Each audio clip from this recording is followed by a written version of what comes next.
जय हिंद साथियों। आज हम उपस्थित हैं आपके सामने समाजवाद लेके, जिसको सोशलिज्म के नाम से भी जाना जाता है। इसमें हम बात करेंगे समाजवाद की एक व्यापक रूपरेखा की, जिसकी हम विशेषताएं समझेंगे, उसकी परिभाषा क्या होती है और डिटेल में उसके ऊपर चर्चा करेंगे, जैसे हमने अन्य मुद्दों की चर्चा की है। तो उसकी शुरुआत में हम देखते हैं समाजवाद। पहले हम समाजवाद को समझते हैं कि समाजवाद आधुनिक युग की सर्वाधिक लोकप्रिय एवं सबसे शक्तिशाली राजनीतिक सामाजिक विचारधाराओं में से है। इसने हमारे जीवन में सामाजिक, राजनीतिक और आर्थिक जैसे मूल क्षेत्रों के साथ साथ साहित्य, कला और दर्शन जैसे अमूर्त क्षेत्रों को भी प्रभावित किया है तथा उन्हें नए मूल्यों से परिपूरित कर उन्हें नई दिशा दी है। सबसे पहले हम समाजवाद की बात कर रहे हैं कि समाजवाद जो शब्द है और जो एक विचारधारा है, वो वर्तमान काल में सबसे मजबूत विचारधारा है। उसी के आधार पर राज्य चल रहे हैं। इस आधार पे लोग उसको डेवलप करते जा रहे हैं। एक सिर्फ एक राजनीतिक सामाजिक विचारधारा ही नहीं है, इसने साहित्य, कला और दर्शन के क्षेत्र में भी बहुत परिवर्तन किया है। तो आगे हम देखेंगे कि समाजवाद का जो प्रयोग है सबसे पहले कैसे हुआ, राजनीतिक दर्शन कैसे स्टार्ट हुआ इसका। इसमें समाजवाद शब्द का प्रयोग राजनीतिक दर्शन से लेकर श्रमिक आंदोलनकारी व सामाजिक कार्यकर्ता सभी के द्वारा किए जाने से इसे लोकप्रियता तो मिली है, किंतु बहुप्रयोग से ये अनिश्चित एवं भ्रमपूर्ण अवधारणा के रूप में बदल गया है। वही समाजवाद की इतनी शाखाएं और इतनी परिभाषा है कि इसकी कोई एक सही सर्वसम्मत परिभाषा देना कठिन है, क्योंकि कहा जाता है कि समाजवाद की उतनी ही परिभाषा है जितनी की समाजवादी है। बिल्कुल। एक परिभाषा समाजवाद की नहीं दी जा सकती, क्योंकि समाजवाद की उतनी परिभाषाएं जितने समाजवादी हैं। फिर भी परिभाषा के रूप में हम कह सकते हैं कि समाजवाद राज्य के क्षेत्र में लोकतंत्रात्मक प्रणाली का, धर्म के क्षेत्र में नास्तिकता एवं तटस्थता का, अध्यात्म के क्षेत्र में एक प्रकृतिवादी भौतिकतावाद का, औद्योगिक क्षेत्र में जनवादी समष्टिवाद का और नैतिकता के क्षेत्र में साधन के महत्व एवं अनंत शाश्वत का सूचक है। बिल्कुल। उपरोक्त विवरण से स्पष्ट है कि समाजवाद एक प्रगतिशील एवं परिवर्तनशील दर्शन है, जिसका गुण बदलती हुई सामाजिक परिस्थितियों एवं आवश्यकताओं के अनुरूप अपने स्वरूप में परिवर्तन करना है।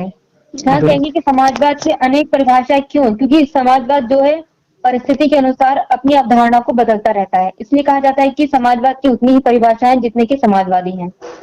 बिल्कुल। इसमें यही कहा गया कि जो समाजवाद शब्द और जो विचारधारा है, जो इसकी परिभाषा है, कोई एक परिभाषा नहीं है, ये बहुत ही व्यापक स्तर पे और कहा इस यहाँ तक कहा गया कि जितने समाजवादी उतनी इसकी परिभाषाएं हो सकती हैं, क्योंकि समाजवाद जो शब्द है बहुत ही व्यापक है, उसको अलग अलग तरीके से समझा जा सकता है, अलग अलग तरीके से लागू किया जा सकता है। आगे हम बात करेंगे समाजवादी विचारधारा के उदय का मुख्य कारण परंपरागत समाज एवं आधुनिक पूंजीवाद व्यवस्था में निहित विसंगतियों के एवं दोष हैं। समाजवाद क्यों डेवलप हुआ, क्योंकि ये जो आधुनिक पूंजीवाद की जो विसंगतियां हैं एवं उसके दोष थे, उसके कारण समाजवाद डेवलप हुआ। समाजवाद व्यक्तिवाद एवं पूंजीवाद से उत्पन्न सामाजिक एवं आर्थिक विषमताओं के विरुद्ध एक प्रतिक्रिया है। समाजवाद क्या है कि वो पूंजीवाद और के जो आर्थिक विषमताएं हैं उसकी विरुद्ध एक प्रतिक्रिया है। इसे हम आर्थिक अवस्थाओं के विरुद्ध एक प्रतिक्रिया भी मान सकते हैं। वह समाज में रहने वाले सभी वर्गों के आर्थिक एवं सामाजिक शोषण का कड़ा विरोध करता है। इसका लक्ष्य है भूमि और पूंजी को समस्त समाज का स्वामित्व, ताकि समाज के सभी वर्गों को अनुपातिक भाग सुनिश्चित किया जा सके। मनुष्य को एक सामाजिक प्राणी मानने वाला यह सिद्धांत आदर्श के रूप में समानता का प्रमुख मूल्य मानता है। जहां समाजवाद की बात हुई, एक सबसे बड़ा क्या है कि समाजवाद वो है, समाजवाद इसलिए डेवलप हो क्योंकि वो एक प्रतिक्रिया का स्वरूप के अनुसार समाजवाद डेवलप हुआ। समाजवाद में ये है कि जो नीचे तबका व्यक्ति है, नीचे तबके के समाज है, उसको भी सारी सुविधाओं का इस्तेमाल होना चाहिए। इस वजह से समाजवाद डेवलप हुआ और जो पूंजीवाद था उसके विरुद्ध एक प्रतिक्रिया के रूप में समाजवाद डेवलप हुआ। ये हमने समाजवाद को समझा कि समाजवाद क्या है, समाजवाद की परिभाषाएं किस तरीके से हो सकती हैं। आगे हम देखेंगे जो समाजवाद है जो पूंजीवाद के विरुद्ध खड़ा हुआ, प्रतिक्रिया के रूप में खड़ा हुआ, इसकी विशेषताएं क्या है, किस रूप में समाजवाद अच्छे और पूंजीवाद के जो विरोध करके आए उसके ज्यादा डेवलप करता है। अब विशेषताओं में हम कहना चाहेंगे समाजवाद उन प्रवृत्तियों का समर्थक है जो सार्वजनिक कल्याण की ओर अग्रसित होते हैं। समाजवाद सार्वजनिक भलाई अथवा सामान्य जन कल्याण के लिए सभी नागरिकों के समान उत्तरदायित्व पर बल देता है। क्योंकि ये कहा जाता है कि ये अनुपातिक भाग सुनिश्चित करना चाहिए समाज के हर प्राणी का। बिल्कुल। तो मनुष्य एक सामाजिक प्राणी है, तो वो समाजवाद की अवधारणा में केंद्र बिंदु एक मनुष्य होता है। वही कहते हैं कि व्यक्ति की जगह समाज, समूह, समुदाय को महत्व दी जाता है। व्यक्ति की जगह समाज, समूह, समुदाय को महत्व दिया जाता है, बिल्कुल। अर्थात व्यक्तिवादी न होकर समष्टिवादी है। बिल्कुल। समाजवाद की सबसे सर्वश्रेष्ठ परिभाषा ये है कि वो व्यक्ति को जगह ना देकर एक समूह को जगह देता है, एक समष्टिवाद का उदाहरण प्रस्तुत करता है। बिल्कुल। वही समाजवाद में समानता की धारणा सर्वोपरि है। यह समानता का अर्थ है आत्म विकास के समान अवसर। जहां आत्म विकास के मनुष्य के आत्म विकास पर बल दिया जाएगा, वहां पर समाजवाद की अवधारणा व्यक्त होगी।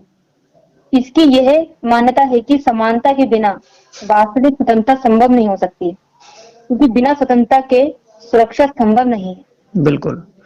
इसमें कहते हैं कि समाजवाद समाज की एकता पर बल देता है। यह समाज को भीड़ या समूह मात्र नहीं मानता, अपितु व्यक्ति को समाज का ही अंग मानता है। ये जो समाजवाद है, इसकी विशेषताओं के बारे में बात कर रहे हैं। समाजवाद की जो विशेषता है, ये व्यक्तिवादी ना होकर के समष्टिवादी है। ये एक समूह को सिर्फ भीड़ नहीं मानता, उसकी समानताओं की सारी चीजों की बात करता है। समाजवाद समाज की एकता पर बल देता है। यह व्यक्तिवाद की तरह प्रतियोगिता एवं प्रतिस्पर्धा का श्रेय नहीं देता, अपितु सहयोग एवं सहभागिता को बढ़ावा देता है। जो समाजवाद है, सबको एक साथ लेकर के चलने की बात करता है। समाजवाद का आदर्श है हर व्यक्ति को उसकी मेहनत उपयोगी श्रम के आधार पर परिश्रम मिले, और राज्य को कल्याणकारी संस्था मानता है तथा उनके अनुसार राज्य एक जनहितकारी सकारात्मक अच्छाई है। वो जो राज्य को स्वीकार करता है कि जनहितकारी सकारात्मक अच्छाई के रूप में स्वीकार करता है कि वो जनता के लिए अच्छे कार्य करे, जो समूह है उनके लिए निम्न स्तर पर जाकर के काम करे। समाजवाद एक लौकिक तार्किक मानववादी अवधारणा है एवं एक पूर्ण जीवन पद्धति है। आगे कहते हैं कि इनकी विशेषताओं में उत्पादन के साधनों पर व्यक्तिगत स्वामित्व समाप्त करके राज्य के स्वामित्व की बात करता है। इस प्रकार से हमने इनकी विशेषताएं देखी कि जो समाजवाद है, जो पूंजीवाद के खिलाफ प्रतिक्रिया रूप में खड़ा हुआ, उसकी विशेषताएं क्या थी, किस आधार पर लोगों को समाजवाद की लोगों ने व्याख्या की, इन मुद्दों को लेकर के व्याख्या की, जहां पर इन चीजों को स्टैब्लिश करना था। जैसा कि इसकी विशेषताओं पर अगर प्रकाश डाला जाए तो एक संक्षिप्त रूप में कह सकते हैं कि समाजवाद समूह को बढ़ावा देता है, मनुष्य के आत्म विकास के समान अवसर उपलब्ध करवाता है, बिल्कुल, एकता पर बल देता है, भीड़ को नकारता है, सहयोग एवं सहभागिता को बढ़ावा देता है। यही एक आदर्श विशेषता है समाजवाद की। बिल्कुल।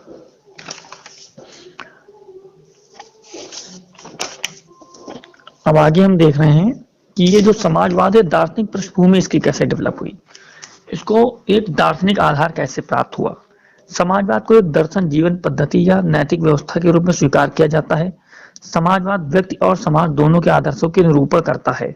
समाजवादी विचारधारा के उदित होने के पीछे निम्न दार्शनिक मूल्य दिखाई देते हैं, जिनकी प्राप्ति समाज के सभी वर्गों के लिए सुनिश्चित करना था। जो समाजवाद का दार्शनिक दृष्टिकोण था, वो कैसे डेवलप हुआ, उसकी बात कर रहे हैं। समाजवाद का जो दार्शनिक था, उसमें कई चीजें शामिल होती हैं। उसमें क्या है कि दर्शन के आधार पर स्वतंत्रता होनी चाहिए, समानता होनी चाहिए, न्याय होना चाहिए, सहयोग एवं प्रवृत्ति में भेदभाव रहित जीवन होना चाहिए, लोगों का उत्कृष्ट जीवन होना चाहिए और मानववादी दृष्टिकोण को बना करके रखना चाहिए। इन दृष्टिकोणों के आधार पर समाजवाद की विचारधारा डेवलप होती चली गई। इसमें अब हम सबसे पहले बात करेंगे स्वतंत्रता में दार्शनिक दृष्टिकोण क्या है इसका। स्वतंत्रता जो आत्मा का स्वाभाविक गुण होता है, स्वतंत्रता आत्मा का जो स्वाभाविक गुण होता है, जिसके जरिए कोई व्यक्ति अपने सद्गुणों एवं व्यक्तित्व का पूर्ण विकास करके व्यक्तिगत उत्कर्ष एवं समाज के प्रति अपने योगदान को सुनिश्चित कर सकता है। ये एक दार्शनिक दृष्टिकोण है समाजवाद का। वही समानता कहते हैं कि प्रत्येक मनुष्य मूलतः समान है, अतः समाज में प्रत्येक व्यक्ति को आत्म विकास के समान अवसर सुलभ होने चाहिए। समाज के लिए प्रत्येक व्यक्ति का समान महत्व है, इसलिए हर व्यक्ति को समानता मिलनी चाहिए। बिल्कुल। वही न्याय की बात करते हुए कहते हैं कि समाजवाद के पीछे मुख्य प्रेरक तत्व न्याय की अवधारणा को तत्वता या मूल अर्थ में पाना भी है। बिल्कुल। यदि स्वतंत्रता या समानता को निश्चित करना है तो न्याय भी समानता और स्वतंत्रता के हिसाब से ही दिया जाएगा। बिल्कुल। इसकी दार्शनिक पृष्ठभूमि में एक और टर्म आता है कि सहयोग की प्रवृत्ति एवं भेदभाव रहित जीवन होना चाहिए। इसमें कहते हैं कि क्योंकि इन विचारकों का मानना था कि दो व्यक्तियों के बीच प्राकृतिक स्तर पर वास्तव में कोई भेद नहीं होता, जो भी भेद दृष्टांत होता है वह बाह्य परिस्थितियों समाज की देन होती है। इनका जो उत्कृष्ट जीवन का सिद्धांत है वो है कि इसका आशय है कि व्यक्ति को उच्चतम गुणों के से संपन्न जीवन व्यतीत करने के लिए अवसर निर्मित करना, उत्कृष्टता की प्राप्ति के लिए संघर्षों और चिंताओं से मुक्ति तथा जीवन में मूल्यों की विद्यमानता आवश्यक है। समाजवाद इसके लिए एक प्रयास करता है। जो मानववादी दृष्टिकोण है इनका, उस पर हम बात करेंगे। समाजवाद का दृष्टिकोण मानववादी और परार्थवादी होता है। इसकी कार्य पद्धति समाज सेवा की भावना से प्रेरित है। इसमें शोषण का अंत और सबकी बुनियादी आवश्यकताओं की पूर्ति का प्रयास किया जाता है। ये जो कोई भी सिद्धांत होता है उसका जो दार्शनिक दृष्टिकोण होता है उसकी एक पृष्ठभूमि तैयार होती है धीरे धीरे। ये जो इसकी विशेषताएं हुई वो कहाँ से आई, इसके एक दर्शन से आई। उसके दर्शन में कहा गया कि लोगों के बीच में स्वतंत्रता होनी चाहिए। क्यों स्वतंत्रता होनी चाहिए? क्योंकि आत्मा स्वतंत्र होती है, उस पर किसी का जोर नहीं होता, इसलिए कोई भी किसी का गुलाम नहीं होना चाहिए। स्वतंत्रता की बात हम ये करेंगे। समानता की बात करेंगे तो समान कहा गया कि समानता की पृष्ठभूमि इसलिए डेवलप हुई इसमें क्योंकि सभी व्यक्ति समान है। ईश्वर ने किसी के साथ कोई भेदभाव नहीं किया, तो यहाँ पर हम किसी को के साथ भेदभाव नहीं कर सकते। सभी को न्याय मिलना चाहिए, सबके साथ में सहयोग रहित जीवन जीना चाहिए। उत्कृष्ट जीवन मतलब सभी का जीवन एक उत्कृष्ट स्तर पर हो। ये नहीं कि कोई भूखे पेट सो रहा है और किसी के पास बहुत ज्यादा सारी चीजें अवेलेबल हैं। उत्कृष्ट जीवन में कहना चाहेंगे कि ये व्यक्ति को उच्चतम गुणों से संपन्न करवाता है। बिल्कुल, कि व्यक्ति को उच्चतम गुणों से संपन्न करवाना यानी उसको समान अवसर निर्मित करना उसके लिए। बिल्कुल। वही मानववादी दृष्टिकोण में एक मुख्य भाग है समाज सेवा। यदि सब लोग समाज सेवा की ओर प्रेरित होंगे तो समाजवाद अपने आप ही उत्पन्न हो जाएगा। बिल्कुल। जो समाजवादी विचारधारा के उदय के पीछे जो है हीगल की विचारधारा को भी प्रभाव था। जो समाजवादी विचारधारा, इसमें कहा गया जो हीगल दार्शनिक थे उनका भी प्रभाव रहा है, जिसमें परम तत्व को एक ही महत्ता देते हुए शेष समस्त जड़ एवं चेतन को एक स्थान पर रखा गया है। जो लाइबनिज पाश्चात्य दार्शनिक हैं उनका भी इस पर काफी प्रभाव पड़ता है। जो विचारधारा डेवलप हुई कई साले दार्शनिकों को मिला करके उनकी विचारधाराओं को लेकर के धीरे समाज के रूप में डेवलप होती चली गई।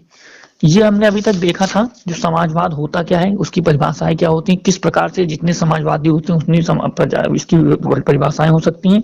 इसकी जो परिभाषाएं गढ़ी गई वो इसकी विशेषताओं से गढ़ी गई, और इसकी विशेषताएं कहाँ से आई, उसके दार्शनिक पृष्ठभूमि जो बनती चली गई उसके हिसाब से दार्शनिक पृष्ठभूमि की इसकी विशेषताएं बनी, उसी आधार पर इसकी परिभाषाएं उसको लोगों ने इम्प्लीमेंट करना शुरू किया। अब आगे हम बात करेंगे, जब कोई भी चीज होती है, कोई विचारधारा बनती है, उसका एक सिद्धांत होता है, उसके कई सारे सिद्धांत होते हैं। उन सिद्धांतों पर अभी हम डिस्कस करेंगे कि उसके सिद्धांत क्या क्या थे। तो आज की वीडियो में इतना ही, आगे हम देखेंगे सिद्धांतों के बारे में।